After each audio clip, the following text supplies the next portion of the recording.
आतंकवादी, आपने नाम तो सुना ही होगा, टीवी में देखा होगा, पिक्चरों में देखा होगा या फिर पेपर में जरूर देखा होगा। आतंकवादियों को सिर्फ उनकी आंख दिख रही होती है, पूरा चेहरा ढका हुआ होता है। एक लाइन में कहें तो आतंकवादियों के गेटअप देखकर आप पहचान सकते हैं कि ये आतंकवादी हैं। लेकिन हमारे देश में कुछ ऐसे आतंकवादी संगठन हैं और कुछ ऐसे आतंकवादी लोग हैं जो हमारे और आपके बीच में उठते बैठते हैं। आप उन्हें कपड़ों से जज नहीं कर सकते हैं, आप उन्हें कपड़ों से नहीं पहचान सकते हैं।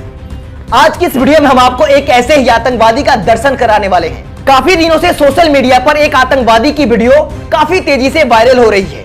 वो आतंकवादी उस वीडियो में खुले शब्दों में चेतावनी दे रहा है, धमकी दे रहा है और बोल रहा है कि जो लोग भी जालौर में इंद्र मेघवाल के परिवार के साथ खड़े हैं उन सबको मारो।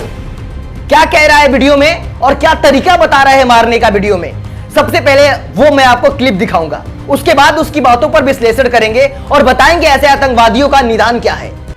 तुम जहाँ जहाँ भीम वाले दिखे ना साले, झंडा लेके ठोको सालों को, मुंह बांधो, मुंडा बांधो, बस आंखें दिखनी चाहिए, बाइक के नंबर प्लेट नहीं होनी चाहिए, कुछ नहीं होना चाहिए। ठोको सालों को, जहाँ दिखे साले ठोको पड़वो को साले। ये जूतों के भूत है ना, लातों के भूत बातों से नहीं मानेंगे, उनको लातों दो, उनके ना लट्टे को लट गांड के पीछे, तब मानेंगे साले।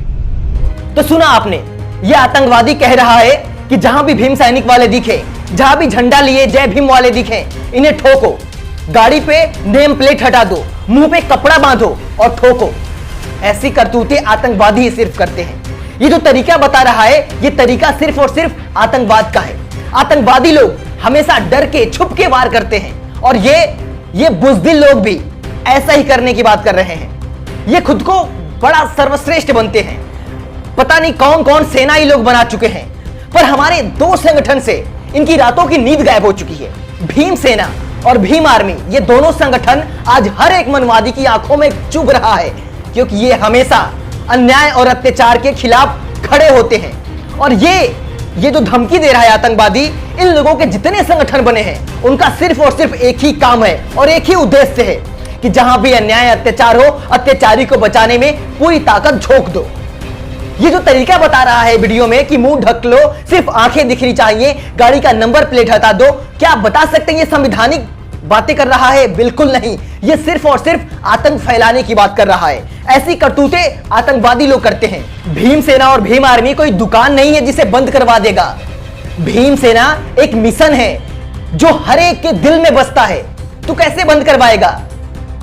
बहुजन समाज के हर युवा के रगों में भीम सेना और भीम आर्मी बसा है, कैसे बंद करवा देगा तू? और तू कितनों को मार देगा? कितनों को? 10 को मारेगा, 1000 खड़े हो जाएंगे। आपको बता दें कि द न्यूज वीक और द सुद्रा के चीफ एडिटर सुमित चौहान ने इस आतंकवादी की गिरफ्तारी की मांग की थी, जिस पर पुलिस प्रशासन ने यह बताया है कि इस आतंकवादी की खोजबीन अभी चल रही है। बहुत जल्दी ही यह आतंकवादी जेल के सलाखों के पीछे होगा। जहां देखो वहां ये घटनाएं सुनने को मिलती है कि बहुजन समाज के लोगों के ऊपर जातिगत भेदभाव हो रहा है, जातिगत उत्पीड़ना हो रही है, हमारे छूने से मटका अपवित्र हो जा रहा है, मंदिर में जाने से रोका जा रहा है, हमें अछूत समझा जाता है। ऐसी घटनाएं तमाम हमारे देश में आज हो रही है। क्या कभी आपने सोचा है कि हमें अछूत क्यों समझा जाता है? आखिर हमारे साथ ये भेदभाव क्यों होता है? हम लोगों के साथ ये दुर्व्यवहार क्यों होता है? इसके पीछे कौन है? क्या कारण है कि हमारे साथ ही ऐसा होता है? इन सारी बातों को अगर विश्लेषण करने पे मुझे यही समझ में आया कि इन सबके पीछे किसी का कसूर नहीं है। इन सबके पीछे सिर्फ और सिर्फ हम लोगों का कसूर है। जिस व्यक्ति ने अपने 4-4 बच्चे को कुर्बान कर दिया हमें ऐसी जिंदगी देने के लिए, हमने उसकी बात को नकार दिया। हम बाबा साहब को सिर्फ उतना ही मानते हैं जितना हमारा फायदा हो। हमें बाबा साहब का दिया हुआ आरक्षण चाहिए, पर बाबा साहब का दिया हुआ धम नहीं चाहिए।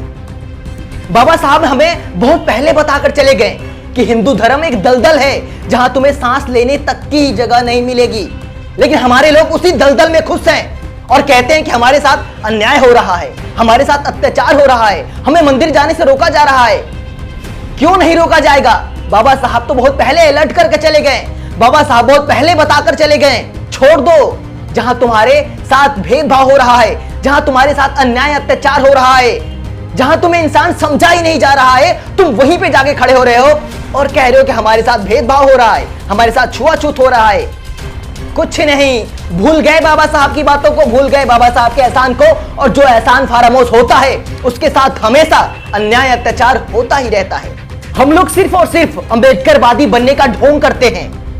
बाबा साहब ने 1956 में बौद्ध धर्म अपना लिया था और अपने लोगों से, अपने अनुयायियों से अनुरोध किया था कि अगर तुम्हें मुक्ति चाहिए, अपनी गुलामी से आजाद होना चाहते हो, तो त्याग दो ऐसे धर्म को जो तुम्हें नीच ठहराता है, त्याग दो ऐसे धर्म को जो तुम्हें अछूत कहता है। लेकिन हमारे लोगों ने बाबा साहब की बात को नकार दिया, नहीं माना।